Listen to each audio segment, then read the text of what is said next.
Hi student, हमारा आज का जो टॉपिक है वो है विंड पावर। तो सबसे पहले आपको मैं एक चीज़ बताऊं कि मैंने रिसोर्सिस के अंदर जो रीन्यूएबल रिसोर्सिस हैं उसमें एनर्जी को एक्सप्लेन कर रहा हूं। और एनर्जी में हम पहुंच चुके हैं विंड पावर के हवा के ज़रिए जो एनर्जी बनाना, विंड जो है। ओके, तो सबसे पहली बात यह है कि जब भी आप विंड की डेफिनेशन करें कि विंड क्या है, तो हम इसको कहते हैं मूविंग ऑफ एयर। जो हवा जब मूव कर रही होती है तो उसको हम क्या बोलते हैं, विंड। ओके, अब यहाँ पे ना एक चीज़ मैं आपको बताता जाऊँ कि ये हवाएं चलती क्यों हैं।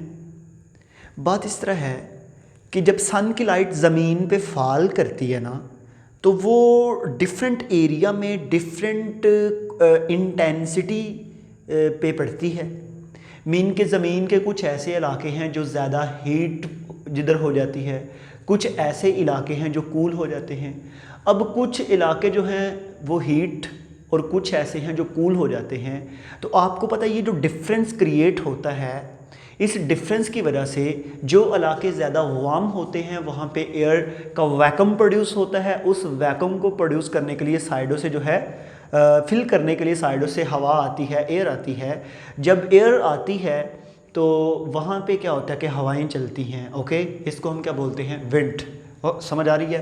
तो ऐसे स्टूडेंट हमारे पास जो है, आपने ये बताना है कि हीटिंग डिफरेंट पार्ट कि अर्थ में डिफरेंट पार्ट जो हैं वो हीट करते हैं। फॉर एग्ज़ाम्पल कुछ एरिया में जब लाइट ज़्यादा पड़ती है तो वो ज़्यादा हीटेड हो जाते हैं, जिनमें लाइट कम पड़ती है वो कम हीट वाले होते हैं। तो इस तरह एयर जो है वो अपनी हाई प्रेशर से लो प्रेशर की तरफ चलती है।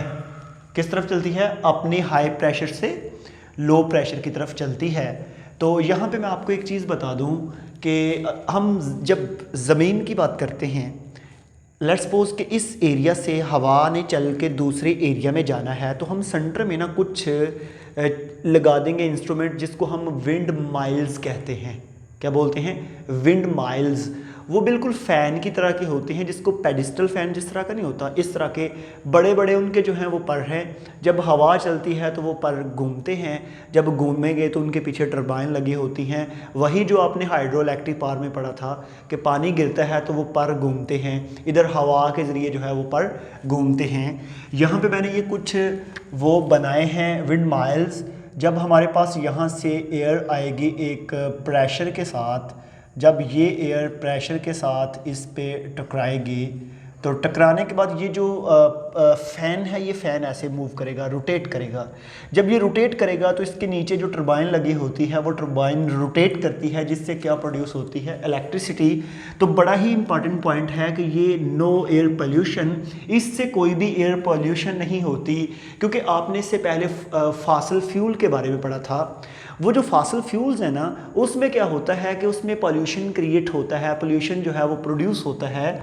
लेकिन इसमें ये ऐसा मैकेनिज्म नहीं है। ओके, यहाँ पे एक चीज़ मैं और आपको बताऊँ, आप सी एंड ओशन जो हैं, अगर उनके मतलब कोस्टल एरियाज़ जो हैं, साहली इलाके, वहाँ पे देखें तो ये लगी होती हैं। पाकिस्तान में ये जो हमारा गवादर वाला एरिया है ना, उन एरियाज़ में अक्सर ये देखने में विंड माइल्स नज़र आते हैं। या अरेबियन कंट्री गल्फ़ एरिया में भी जो है विंड माइल्स जो हैं वो होते हैं, क्योंकि जो बहुत प्लेन एरियाज़ होते हैं वहाँ पे होते हैं, ताकि एयर एक बहुत दूर से आए और उसका एक प्रेशर बने, उसका एक रिदम बने। और इसके लिए आपको पहले ground, location, flow of air, इन तमाम चीज़ों को डिसाइड करना पड़ता है। तब जाके फिर आप जो है चीज़ उसको वहाँ पे विंड माइल लगाकर इलेक्ट्रिसिटी को प्रोड्यूस करते हैं। तो यहाँ पे एक चीज़ आपको ये बताऊँ कि जब भी हवा बंद हो जाएगी आपका वर्क भी स्टॉप हो जाएगा। समझ आ रही है? इसलिए इसका ये थोड़ा सा नुकसान है।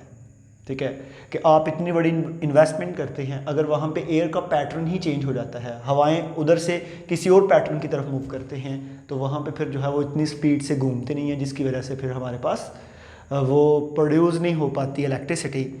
तो पाकिस्तान में ये पॉइंट लिखा हुआ है लार्ज नंबर एंड लोकेशन। इसके लिए हमें ये ज़रूरी है कि हमने लोकेशन कौन सी लेनी है और उसमें हमने किस पोजीशन में ये विंड माइल्स लगाने हैं ताकि ये रोटेट करें हवा के ज़रिए और इलेक्ट्रिक एनर्जी जो है वो प्रोड्यूस हो किसकी हेल्प से, मैकेनिकल एनर्जी, क्योंकि जब वो फ़ैन मूव करेगा तो उसमें मैकेनिकल एनर्जी होगी जो किस में कन्वर्ट होगी, इलेक्ट्रिकल एनर्जी में। तो पाकिस्तान में विंड पावर के भी कुछ प्रोजेक्ट हैं जो काम कर रहे हैं।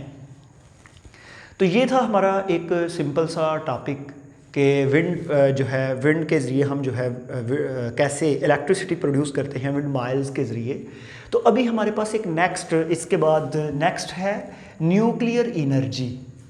न्यूक्लियर एनर्जी जो है ये एक ऐसा प्रोसेस है जिसमें हम न्यूक्लियस से एनर्जी लेते हैं।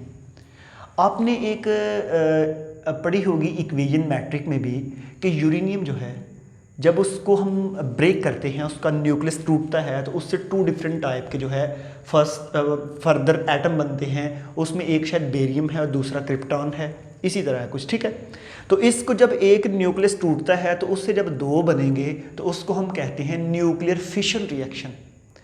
फॉर एग्जाम्पल मेरे पास कार्बन है, कार्बन का एटॉमिक नंबर कितना है 6 और एटॉमिक मास कितना है 12। अब लेट्स सपोज अगर कार्बन टूटता है, वैसे तो रेडियो एक्टिव एलिमेंट टूटते हैं ज़्यादा, कार्बन लेट्स सपोज टूटता है तो इससे टूटने के बाद 2 एटम बन जाते हैं, एक वो जिसमें 4 एटॉमिक नंबर वाला और एक 2 एटॉमिक नंबर वाला। अब आपको पता है 4 एटॉमिक नंबर किसका है और 2 जो है वो एटॉमिक नंबर किसका है।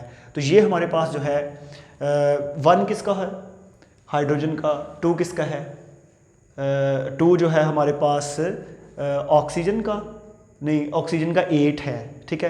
अब ये इसके बारे में मुझे कोई कंफर्म नहीं है क्योंकि ये मैं केमिस्ट्री का नहीं हूँ, बट ये है कि कोई भी एटम जो है जब वो टूटता है तो टूटने के बाद उससे 2 डिफरेंट टाइप्स के जो एटम बनते हैं फर्दर उसके न्यूक्लियस के टूटने से, तो इसको हम बोलते हैं न्यूक्लियर फिशन रिएक्शन। तो ये जो न्यूक्लियर फिशन रिएक्शन होता है ना, ये होता है न्यूक्लियर रिएक्टर के अंदर। किसके अंदर होता है? न्यूक्लियर रिएक्टर के अंदर। तो स्टूडेंट यहाँ पे देखिएगा ये न्यूक्लियर रिएक्टर क्या है, ये बड़े बड़े वाट्स हैं आपके पास, बहुत बहुत बड़े आप कह सकते हैं लोहे के या डिफरेंट धातों के बने हुए बड़े बड़े रिएक्शन सेंटर हैं जिनके अंदर आप क्या करते हैं कि सेल को रेडियो एक्टिव एलिमेंट्स की ब्रेकडाउन करते हैं। जब वो ब्रेकडाउन होते हैं, वो फिशन होती है, तो उससे रिलीज होती है हीट। क्या रिलीज होती है? हीट। अब वो जो हीट है ना, उसके साइडों पे पाइप हैं, उन पाइपों के अंदर पानी होता है। हीट जब पानी को गर्म करती है तो वो जो वाटर है वो किस में कन्वर्ट हो जाता है? स्टीम में। अब यही स्टीम जो है ये एक प्रेशर बनाती है और प्रेशर बनाने के बाद टरबाइन को रोटेट करवाएगी। भाप जो है प्रेशर के साथ जब आगे को निकलती है तो टरबाइन को रोटेट करवाएगी, जिससे इलेक्ट्रिसिटी प्रोड्यूस होती है। तो मैं अगर फॉसिल फ्यूल को इसके साथ कंपेयर करूं तो ये भी एक ऐसा प्रोसेस है जिसमें वेस्ट नहीं बनता, समझ आ रही है। लेकिन इस प्रोसेस में हमें स्ट्रिक्ट सेफ्टी की ज़रूरत होती है। सेफ्टी क्या कि न्यूक्लियर एनर्जी के दौरान स्टूडेंट हमारे पास बहुत सी रेडिएशन रिलीज होती हैं। वो रेडिएशन अगर आपकी बॉडी से गुजर जाएं तो आपको नुकसान भी होता है। तो ऐसे हमारे पास जो है ये इसकी जो है ये रेडिएशन जो है, पोल्यूशन एक एग्जांपल है कि रेडिएशन जो रिलीज़ होती हैं वो काफ़ी नुकसानदेह हैं। तो ऐसे पाकिस्तान के अंदर भी न्यूक्लियर एनर्जी के कुछ डिपार्टमेंट हैं। पाकिस्तान में जिस तरह आपको एटॉमिक डिपार्टमेंट जो है या इसी तरह कराची में लगे हुए हैं, बल्कि मियाँ वाली के अंदर लगे हुए हैं, इसके खुशाब में कुछ ऐसे पॉइंट हैं जहाँ पे हमें न्यूक्लियर एनर्जी के कुछ जो हैं प्रोजेक्ट नज़र आते हैं, हवेली बहादुर शाह जंग में। तो ऐसे जो है ये मैंने 2 मेथड बताए इलेक्ट्रिसिटी प्रोड्यूस करने के। पहला क्या है? विंड पावर, और दूसरा क्या है? Nuclear energy. ओके, तो नेक्स्ट वीडियो में हम देखेंगे जियोथर्मल एनर्जी। तो आज हम अपने लेक्चर को यहाँ पे वाइंड अप करते हैं। आज के लिए थैंक यू।